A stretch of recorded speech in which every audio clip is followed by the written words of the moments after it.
Баршаңызға сәлем, арнама қош келдіңіздер. Бүгін сіздермен өзімнің борщ дайындау тәсілімен бөлісемін. Мен қалай дайындаймын. Ең алдымен сүйегімізді аламыз. Қандай сүйектен жасаймыз соған өзіміз қаламызша жететіндей етіп семьямызға аламыз. Сонан соң осы сүйек батқанша мен су қойып қоямын. Су құямын да қайнатамын. Мінекей бататындай етіп істедім. Кішкене қалдырдым енді, бірақ етім аздау болса, суды да аздау қылып аламын негізінде. Бұл бізде енді қазір қайнап 1,5-2 сағаттай қайнайды ғой, сол кезде тартылатын болады. Сондықтан молырақ қылып, етім бататындай қылып алып жатырмын. Отымның астын барынша ашамын. Жақсылап қайнағанша қақпағын жауып, бір қайнатып алу керек біз. Қақпағын жауып, бір қайнатып аламыз. Тасып кетпеу керек. Астын қарап отырамыз, бабымен қайнатамыз.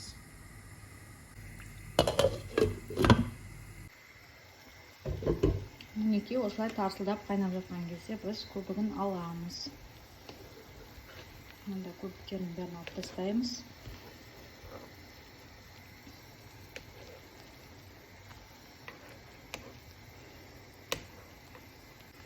Астын басамыз. Ары қарай қайнатамыз. Мықты жаңағыдай слабый отқа қоймаймыз, шамалы шығарамыз. Орташа оттан төмен отта етіміздің қандай ет соған байланысты пісуіне қарай қайнатамыз. Менде бұл жас малдың еті әлі 1 сағат, шамамен 1,5 сағаттай бұл қайнайды. Пока что осылай бетін жауып қайнатамыз. Мінекей 1 сағаттай уже қайнады менің етім. Қазір енді жайлап свекладан бастап салып қайнататын боламын тағыдан. Ол жерде менде мінекей үлкендеу бір свекла алдым, 3 картоп алдым, морков алдым, капуста алдым. Қазір ең бірінші свекланы мінекей осындай қылып орташа қылып тураймын. Мықты үлкендей етпеймін.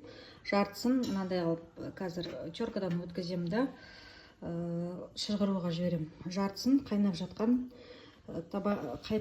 кастрөлімізге салып қайнатамыз. Ұзақ уақыт қайнайды бұл. Сол үшін де бірінші свекладан бастап саламыз.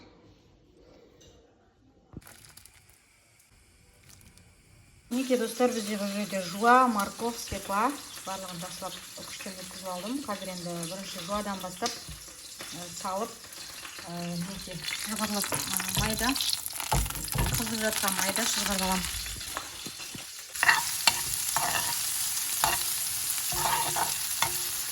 Мықты сарғайтпаймын. Кішкене қазір өзі тұрады.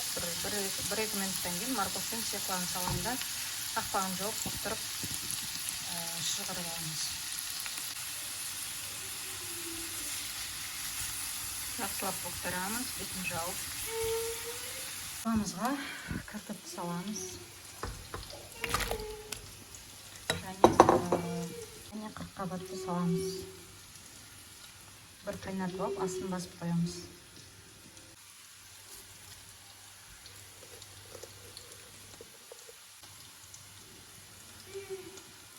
Сорпамызға тұз қосамыз. Мен алдымен салам, сонан соң дәмін көрем. Қажет болса қайтадан салам.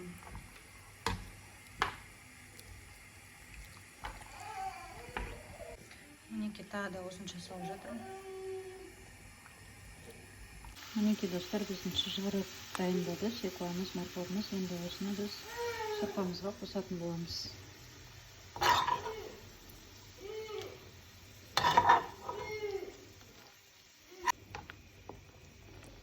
Бірден сорпаның цветі өзгереді.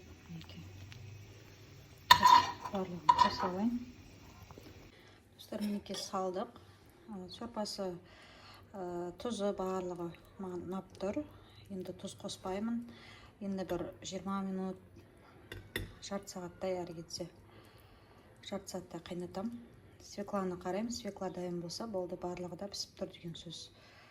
Әзірге қайнатамыз, бір жоқ дегенде тағы жарты сағаттай тұру керек.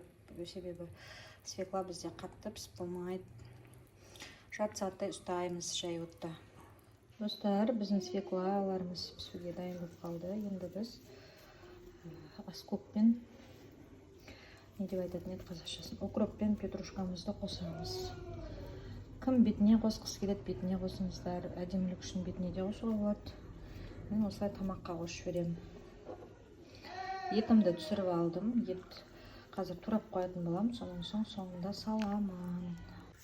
Кішкене лавровый лист қосып жатырмын. Бір 5 минуттан кейін дайын болады тамағымыз. Рецепт